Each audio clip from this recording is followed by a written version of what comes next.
20 na mga personnel ng 402nd Infantry Brigade ng 4th Infantry Division ang pinarangalan kasabay ng selebrasyon ng kanilang ika-51 na taong anibersaryo noong Hulyo 15. Sa seremonyang isinagawa sa headquarters nito sa Bangkasi, Butuan City, isa-isang iginawad sa kanila ni 402nd Brigade Commander Brigadier General Adonis Ariel Orio ang Military Merit Medal para sa kanilang natatanging dedikasyon at serbisyo na naging malaking kontribusyon sa pagkamit ng misyon ng brigade. Pinuri ni Brigadier General Orio ang mga awardees para sa kanilang mahalagang papel na ginagampanan upang tuparin ang kanilang misyon.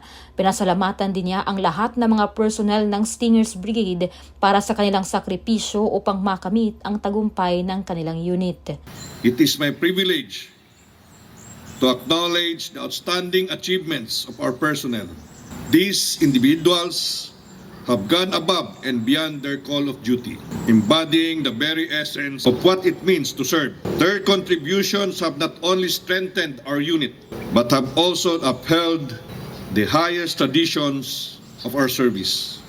Dagdag pa rito, nagkaroon din ng Thanksgiving Mass at isang traditional budol fight na dinaluhan ng lahat ng personnel ng nasabing brigade. Napapanahong balita, serbisyo publiko para sa Pilipino.